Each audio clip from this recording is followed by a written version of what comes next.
上條片咧啱啱講完一個負面嘅公關例子，估唔到咁快咧就出現一個正面嘅示範喎。呢啲情況咧真係唔係成日有嘅，所以咧連我呢啲更新得咁懶嘅人咧都要即刻錄片啦。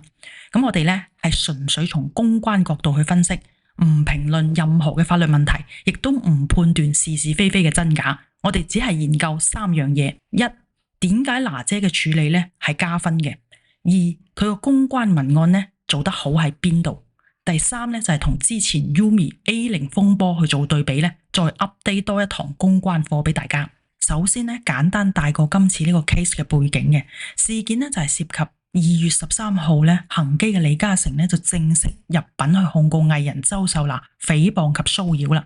而隨即咧係當晚，娜姐咧就即時用佢嘅個人賬號咧發咗簡短嘅聲明出嚟啦。咁發佈嘅渠道咧係現今 marketing 專業且常見嘅做法，就係做到Omnichannel 全渠道覆蓋晒佢自己全部嘅對外平台，做到流量咧係全覆蓋嘅。上述嘅做法咧同我上一條片講嘅理念咧係大同小異嘅，所以我覺得係值得進一步去再拆解嚟講嘅。咁細節位有咩呢？我哋逐一嚟睇睇啊。首先，用自己嘅賬號去發聲，而唔係咧去揾朋友代講啦，或者放風俾啲媒體幫你去報道嘅。喺流量嘅時代咧，其實觀眾係信你本人出聲去解釋咧，係多過所謂嘅消息人士透露嘅。呢個動作咧可以好自然咁帶出3個效果：減少咗公司咧嘅包裝感；第二咧就係建立自己咧負責任嘅形象；第三咧就可以強化一個真誠度。觀眾咧唔一定全部都信你，但係大部分咧都會尊重你。係咪有少少似曾相識呢？我上一條片都係咁講嘅。首要就係要真誠啦。咁第二點咧就係要反應迅速。當然啦，所謂嘅黃金回應時間咧，我真係覺得咧係 flexible 嘅。你24小時又得，48小時又得，甚至96都得嘅。主要咧係視乎事件嘅性質而定啦。咁比如好似 Yumi 嗰單嘢咯，你陸陸續續發現不斷咁有其他人將啲爆料 send 出嚟嘅話咧，咁你就可以停一停啦，睇定啲先，再去做回應，咁都係得嘅。咁但係咧呢度有一樣嘢係可以肯定嘅，就係唔可以好似 Yumi 咁拖成個月。你拖咁耐咧，基本上就係俾位人哋入咯。咁講翻娜姐咧，佢當晚即時嘅回應咧，其實仲會俾人一種好嘅感覺咧，就係呢件事咧真係唔關我事，我先夠膽咁快嘅速度咯。呢種咧擺正姿態嘅觀感咧，亦都係加分嘅。跟住咧就係做到情緒嘅克制啦，冇攻擊，冇情緒爆發，亦都冇長篇大論嘅故事，成篇睇上去咧，令人感覺到咧係舒服、係平靜嘅。咁當然啦，突然間經歷一件咁大嘅事，俾一個咁有錢嘅有錢佬去告咧，其實無論邊個咧，情緒都係有波動，內心咧其實都係會焦慮不安嘅。咁但係喺呢篇聲明度咧，起碼喺觀眾嘅觀感上邊咧，冇令到人哋感覺到咁唔舒服咯。呢度咧亦都可以揾一個負面嘅例子去睇嘅，就係最近咧有一位叫谷老師嘅歌手咧，咁佢寫嗰篇嘢咧都係好短嘅啫，但係字裏行間咧，你都會睇到佢講啲嘢咧係有骨有情緒同埋好難聽嘅。咁呢種人咧，我真係費事多講啦。就算喺下邊嘅 hashtag 咧，我都唔會 tap 佢嘅，費事啦。我呢啲只不過係推住手推車執紙皮嘅啫，佢可能走埋嚟話我手推車碰瓷佢，都唔知點算。嗱，臨翻嚟娜姐呢度先啦，大家睇翻佢嘅文案，佢只係用咗咧意外、委屈、同樣反感網絡欺凌呢一類嘅語氣去做定位嘅啫，咁自然咧就會變成我都係受影響嘅一方嚟嘅，我唔係同你對立嘅。咁好啦，既然你反應得咁快啦，情緒又控制得咁好啦，喺內容裏邊咧一定亦都係專業噶啦，大家可以一齊嚟睇下啦。最緊要嘅公關文案咧就係只講核心：一，我從未暗示過關係；二，我一早就否認咗噶啦；第三，我最後會交俾律師去處理嘅。完。冇啦，冇多餘嘅情節，冇補充嘅劇情，做到高級公關嘅原則，只答必要嘅問題，不延伸戰場。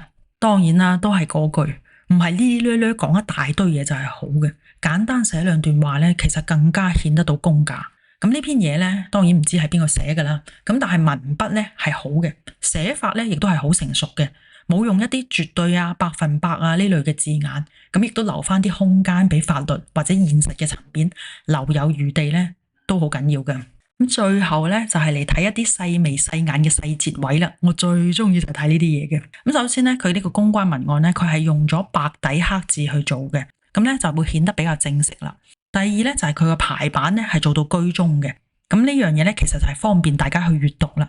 咁另外咧，你哋可以睇到佢字體嘅大細咧，其實都係有調整過嘅，因為唔係個個咧隻眼都咁好嘅，細細隻字咧，其實會令到人哋咧睇得好唔舒服。咁既然你篇文案寫得咁好啦，你想人哋睇，淨係想人哋唔睇咧，咁肯定想人哋睇㗎啦。咁你自然就會諗點樣嘅設計咧，係可以令到人哋睇得更加之舒服嘅。所以咧，佢除咗調大咗個字體之外咧，佢仲用咗一個圖片嘅形式去做展示。因為每部手機咧，其實嘅顯示都係唔一樣嘅。如果你係用打字嘅方式去做咧，有好多人嘅手機咧，字體又會唔同啦，顯示出嚟嘅有啲字咧可能會變成一啲 emoji 啦，咁或者咧會歪埋一邊嘅，咁都係嗰句話啦，體感咧就會唔好啦。咁另外用圖片展示仲有一個咩好處咧？就係大眾咧或者傳媒咧都可以直接去做引用，咁就唔會咁容易咧去被扭曲啦。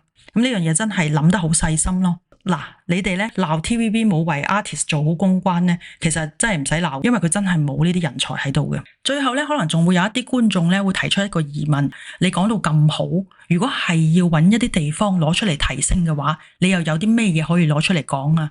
答案咧係可以嘅，我呢度可以舉一個可以提升嘅例子俾到大家，就係下面嘅呢一句啦。原句咧係話：本人相信事實自會還原。咁呢句話咧都係可以做一個提升嘅。比如話，本人相信，停頓一下，事實終會還原。呢度咧加一個停頓，改一個字，力量感咧即刻就唔同咗噶啦。最後咧，我覺得娜姐呢篇聲明咧，起碼都有80-90分噶啦。但係如果你想追求教科書級別，咁要點做咧？其實咧，我覺得又未必需要咁做嘅。並唔係我專登要賣關子，而係我覺得如果太完美嘅話咧，可能就會少咗我一開始所講嘅減少包裝感，強化真誠度。有好多嘢咧，又未必需要包裝得咁完美嘅，留翻啲空間咧，可能會更加安全。點到即止咧，其實都係一個好好嘅公關策略嚟嘅。人人咧都係有機會會面對呢啲咁嘅公關危機嘅。今日喺娛樂圈啦，聽日可能喺你嘅職場啦，你嘅社交圈啦，都一樣會發生嘅。新聞咧係會過期嘅，但處理問題嘅能力咧，我覺得係長期資產嚟嘅。同樣係回應風波咧，其實有人咧係會越解釋越出事嘅。咁有人咧做一啲簡短嘅聲明咧，就已經可以穩住個場面噶啦。咁普通人咧或者打工仔咧，我覺得都一樣係用得着嘅。如果大家覺得有用嘅話咧，可以點讚留言話俾我知。